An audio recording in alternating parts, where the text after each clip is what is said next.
So hello guys, one second welcome. आप सभी का बहुत बहुत वेलकम है एक बार फिर से वीएलई ग्रुप पे। आज का इंफॉर्मेटिव अपडेट जन सेवा केंद्र संचालकों या फिर एईपीएस संचालकों के लिए काफी खास है।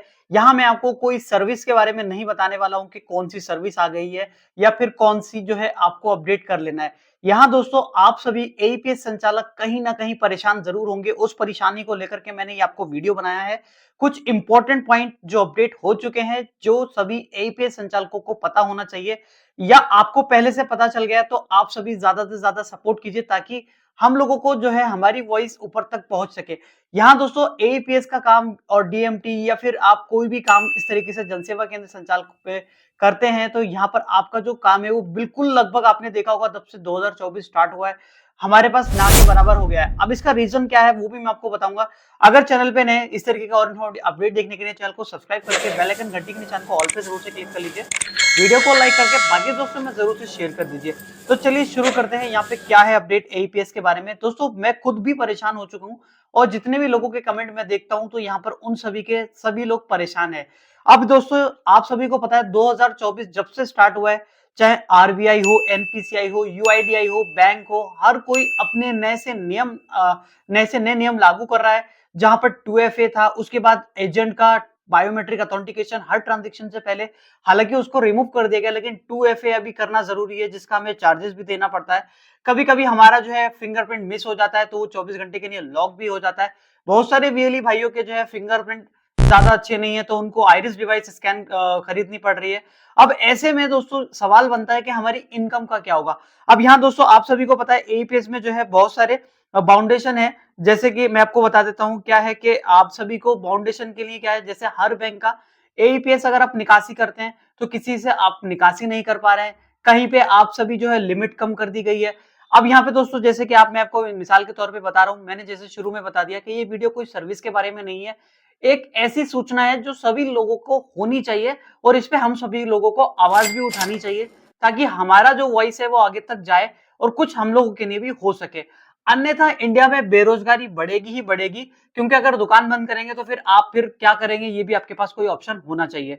यहाँ दोस्तों मैं आप सभी को बता दूं, बैंक ऑफ बड़ौदा अगर आप इससे पेमेंट करते हैं तो वहां पर आपका ईपीएस से निकासी नहीं हो पाएगी। बहुत कम ही लोग यहाँ पे बैंक ऑफ बड़ौदा से विड्रॉल कर पाते हैं, क्योंकि बैंक ऑफ बड़ौदा का नियम है कि 100 ट्रांजेक्शन के बाद आईडी और साथ में आपकी जो फिंगरप्रिंट डिवाइस है या फिर आइरिस डिवाइस वो वहां से सस्पेक्टेड फ्रॉड में डाल दी जाती है, तो वहां पर आप सभी विड्रॉल नहीं कर पाएंगे बैंक ऑफ बड़ौदा का। सेम बैंक ऑफ इंडिया में, बैंक ऑफ इंडिया में आप 5,000 रुपए, यूनियन बैंक में 5,000 रुपए, यानी लिमिट भी कम कर दी। अब कस्टमर आपके पास आए तो आए क्यों, रीजन सबसे पहली चीज ये होनी चाहिए, या तो कस्टमर के संतुष्टि का काम होना चाहिए, क्योंकि 10,000 रुपए इतनी बड़ा अमाउंट तो है नहीं। अब यहाँ पे कोई सी बैंक से 9,900 की निकासी हो रही है, किसी में 10,000 की, किसी में 5,000 की, तो आपको अमूमन कस्टमर को मना करना पड़ता है। फिर कस्टमर हार के बैंक जाता है, अपना काम करा लेता है, तो फिर आपकी जो वहां पे जो 250 रुपए की आपकी जो आमदनी होनी थी वो यहाँ पे खत्म हो चुकी है। यही सारा हाल रहा तो हम सभी परेशान होकर के अपनी दुकान को बंद करने वाले हैं। साथ ही जो है अपना काम हम लोग क्या करें, इस पे मैं आपसे जरूर से जानना चाहूंगा आप लोगों का क्या विचार है। अब यहाँ पे दोस्तों ये तो हो गई एपीएस की बात। अब आपको सभी को पता है कि डीएमटी में भी आरबीआई ने एक नया नियम लागू कर दिया है, जो कि 1 नवंबर 2024 से एप्लीकेबल हो गया है। अब ये क्या नियम है, उससे पहले मैं बता दूं कि 2025 में अभी आने वाले समय में हमें क्या क्या देखना पड़े। इसके लिए बेहतर यह है कि हम लोग आवाज उठाएं और जहां तक हो सकता है कि कोशिश करें कि हम लोग गवर्नमेंट तक अपनी बात पहुंचाएं। अब उसका पहुंचाने का मकसद, उसका पहुंचाने का तरीका यही है कि आप ट्विटर यूज करें या फिर आप कुछ भी इस तरीके से कुछ यूज करें और जो है गवर्नमेंट तक अपनी जरूर से बात को पहुंचाए। क्योंकि डीएमटी वाला जो हाल है वो भी मैं आपको बता देता हूँ। आरबीआई की गाइडलाइन आई है, इसमें आप 25,000 रुपए तक ही केवल मनी ट्रांसफर कर सकते हैं। अब 25,000 रुपए मनी ट्रांसफर करने के लिए सेंडर की भी ई केवाईसी करनी पड़ेगी। अब यहाँ दोस्तों आपके दुकान पे एक कस्टमर आता है, उसे कहीं 10,000, 20,000, 25,000 भेजने हैं या 50,000 भेजना है, तो उसकी लिमिट केवल 25,000 है। आप उसे 50,000 रुपए नहीं भेज सकते। चलिए मैंने माना कोई बहुत कम ही एक महीने में ऐसा कस्टमर आता होगा जिसे 1,50,000 का ट्रांजेक्शन कराना होता होगा, बाकी अंडर 25,000 के अंदर ही अंदर आ जाते होंगे। लेकिन ई केवाईसी करा देना, ये क्या मकसद है मैं समझ नहीं पा रहा। लेकिन बाकी जो है फ्रॉड यहाँ नहीं हो रहे हैं जितने बाहर से लोग करते हैं। जो लोग कर रहे हैं फ्रॉड वो कर ही रहे हैं बराबर, इससे फ्रॉड नहीं रुकने वाला, लेकिन गवर्नमेंट की गाइडलाइन है तो हमें एक्सेप्ट करनी पड़ेगी। जो भी दुकान पे आपके सेंडर आएगा, जो भी बोलेगा इस खाते में पैसा डाल दीजिए, तो उसका ई-केवाईसी करनी पड़ेगी आपको। ई-केवाईसी करने के बाद ही हर बार उससे ओटीपी लेना पड़ेगा, तब जाकर के आप जो है उसका डीएमटी कर पाएँगे। तो यानी ये भी बहुत ज़्यादा हेडेक हो जाएगा हम सभी के लिए कि हम इसमें डीएमटी करें भी या ना करें। अब हम सोचते हैं कि चलिए डीएमटी ना करके हम लोग यूपीआई पे शिफ्ट हो जाते हैं, क्योंकि कस्टमर भी ज़्यादा प्रेफ़र करता है कि हमें हमारे बारकोड पे, हमारे मोबाइल नंबर पे, फ़ोन पे, गूगल पे, पेटीएम से हमें ट्रांसफ़र कर दीजिए।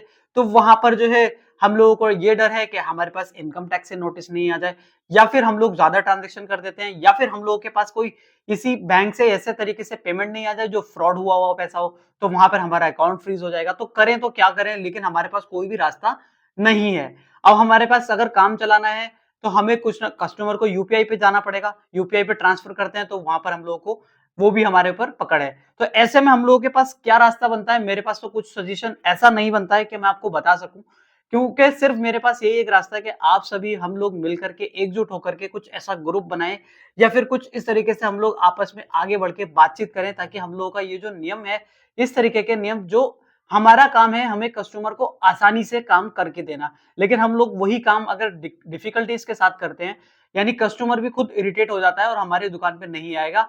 वो या तो कहीं और करा लेगा, या फिर किसी और से जो यूपीआई पे उस पे ट्रांसफ़र कर देगा, वह वहाँ पर ट्रांसफ़र करा लेगा। एईपीएस तो ऑलरेडी ठप है बिल्कुल, एईपीएस में तो कुछ नहीं बचा अब, क्योंकि वहाँ पे एईपीएस जो है ना के बराबर बचा है। बहुत लिमिटेड बैंक से ही आप पैसा निकाल सकते हैं, बाकी सब में बहुत ज़्यादा लिमिटेशन है। 1 महीने में 3 बार अंगूठा, 1 महीने में 2 बार फिंगरप्रिंट आप लगवा सकते हैं। उसमें बैलेंस इंक्वायरी भी काउंट हो जाती है, तो ऐसे में कैसे विथड्रॉल संभव है? तो ये सब जानकारी मुझे आपको शेयर करनी थी। एक वीएलई होने के नाते, एक कॉमन सर्विस सेंटर होने के नाते, मेरा खुद मैं एक रनिंग में करता हूँ। यूट्यूब मेरा एक पार्ट टाइम का वर्क है। बाकी मैं जनसेवा केंद्र ही चलाता हूँ। तो यहाँ पे मैंने इसीलिए सोचा कि कुछ ना कुछ मुझे आपको ज़रूर से बताना चाहिए, ताकि आपको भी जानकारी हो और आप भी अपने लिए कम से कम एक बार वॉइस ज़रूर से रेज़ करें, ताकि हम लोगों का कुछ समाधान हो सके। अन्यथा ज़्यादातर लोगों का यही विचार है कि हाँ भई, इसमें कुछ नहीं है, अब हम इसे बंद कर देते हैं, कुछ और बिज़नेस करते हैं। तो जो कि सही नहीं है, बहुत दुःख होता है ऐसा कहकर कभी। तो आई होप आपको समझ में आया होगा एक इन्फॉर्मेशन जो मैंने आपके साथ शेयर करी है। ज़रूर से पसंद आई होगी वीडियो, तो वीडियो को लाइक करके चैनल को सब्सक्राइब ज़रूर से कर लीजिए। कोई अपडेट है कोई भी, मैं आपको इस वीडियो पे, इस चैनल पे वीडियोज़ बना करके देता रहता हूँ। तो मिलते हैं ऐसे किसी नेक्स्ट इन्फॉर्मेटिव अपडेट में, तब तक के लिए bye bye, take care, thank you so much watching and keep watching VLE group.